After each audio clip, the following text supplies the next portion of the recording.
नमस्कार, आप देख रहे हैं HN लाइव। बिहार की बड़ी खबरों में सबसे पहली खबर आ रही है। अपहरण के बाद हत्या मामले पे राजनीति हो रही है तेज।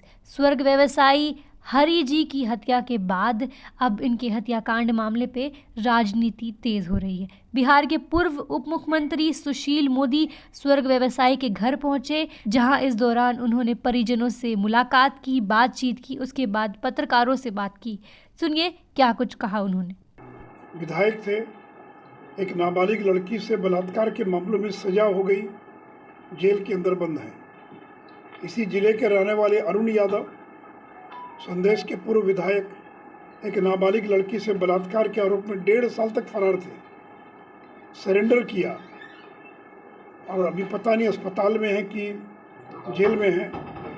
अस्पताल जो पहले से ताक में था और उसको मौका मिल गया और बड़े व्यवसायी हैं, कुछ इनसे मिल सकता है और इसमें किडनैपिंग हुई और उसके बाद उनकी हत्या कर दी गई। जो मुझे बताया कि बहुत सोशल थे, उनकी पत्नी ने बताया कि एक बार हमसे मिल चुकी है वो हरिजी गुप्ता के साथ। तो पूरे बिहार के अंदर जो व्यापारी समुदाय है वो पहले से डरा हुआ, हर शहर में आए दिन घटना घट रही है और इस घटना से एक सिहरन पैदा हो गई है, एक डर पैदा हो गया है। और अभी मुझे बता रहे थे जिलाध्यक्ष जी और बाकी लोग कि भोजपुर में, खास करके आरा में कई घटनाएं घटी हैं। बड़हरा में किसी एक व्यवसायी को गोली मार दिया गया, कोई डीजे संचालक को गोली मार दिया गया। तो आए दिन जो पूरे जिले में, बिहार में घटनाएं घट रही हैं, तो अपराधियों का हौसला बुलंद हो गया है। देखिए, अपराधी देखता है कि सरकार कौन सी है और मुझे कहीं संरक्षण मिल सकता है कि नहीं मिल सकता है। तो महागठबंधन की सरकार में जिस तरह के लोग सरकार में शामिल हैं, तो राजद के लोगों का मनोबल बढ़ गया। राजद के समर्थकों को लगता है कि अब हमारी सरकार आ गई, हम कुछ भी कर सकते हैं। मैं देख रहा हूँ जमीन कब्जा कर लिया, ज़बरदस्ती ठेका ले लिया। अब वो गुजरात जा रहा था, इसका मतलब इसका संबंध कुछ गुजरात से भी है क्या? क्योंकि कोई अपराधी बगल में बनारस जाता समझ में आता, कोई और जाता कहीं पर, लेकिन गुजरात जा रहा था, तो इसका मतलब कोई बड़ा गिरोह है। ये तो पूरे जांच का विषय है, लेकिन बहुत ही दुखद है। और यहाँ के व्यापारियों ने कल बंद का आह्वान करके अपनी एकजुटता का परिचय दिया है। और इस मामले पे पप्पू यादव का भी बयान है। और पहाड़ माफिया को नष्ट व नाबूद नहीं करेंगे। कौन सरकार नहीं बचाया है पहाड़ माफिया, गिट्टी माफिया?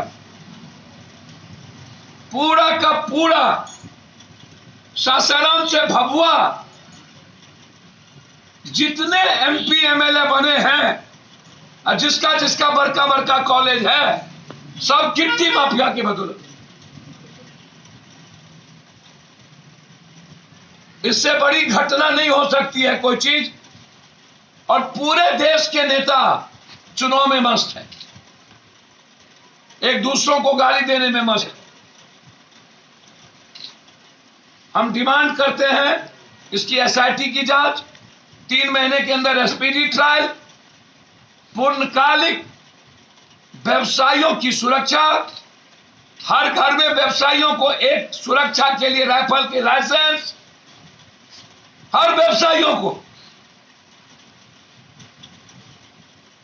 बिना किसी भी रोक टोक के, यदि उनके पास।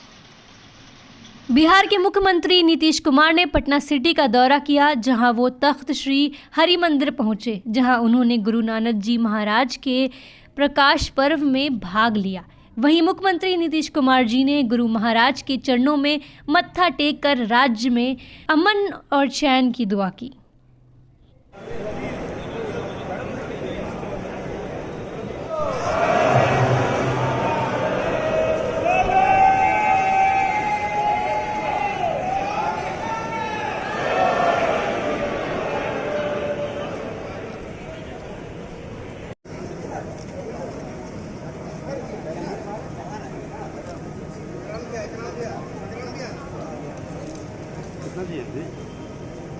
जन स्वराज पदयात्रा का आज 38वां दिन प्रशांत किशोर बोले, दूसरी पार्टियों को हराने के लिए वोट करते हैं बिहार के लोग।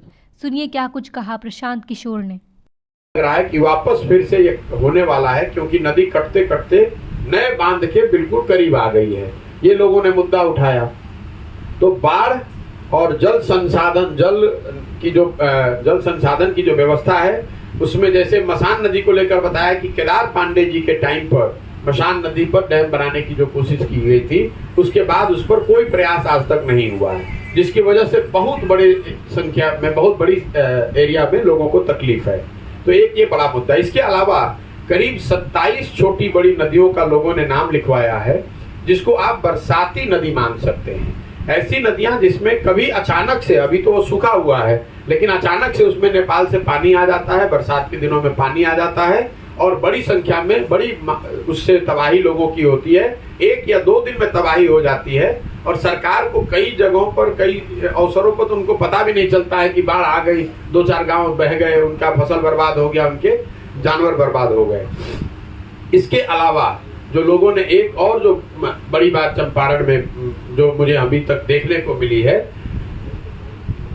यहाँ पर जो जमीन का बंटवारा है उसको लेकर भी मैं बड़ी संख्या में लोगों ने कंप्लेन करा है। कोई एक मोटे तौर पे अनुमान है, मैं इसका ऑथेंटिक कोई प्रमाणिक तौर पर बात नहीं कर सकता हूँ, करीब 1.25 लाख ऐसे लोग चंपारण, पश्चिम चंपारण में हैं जिनको जमीन का पट्टा पिछले 30 से 35-40 साल में दिया गया है। अलग अलग सरकारों के द्वारा दिया गया है, अलग अलग व्यक्तियों के द्वारा दिया गया है। उनको पट्टा तो मिल गया, लेकिन जमीन का मालिकाना हक उनके पास आज तक नहीं आया है। इस वजह से ज्यादातर भूमिहीन जिनको सरकार ने अपने कागज पर जमीन दे दिया है, उनके हाथ में जमीन नहीं है। चूंकि यहाँ कटाव की समस्या बहुत है, इसलिए विस्थापितों की भी एक बड़ी संख्या है। रोड के किनारे बड़ी संख्या में ऐसे लोग दिखे मिले जो अपने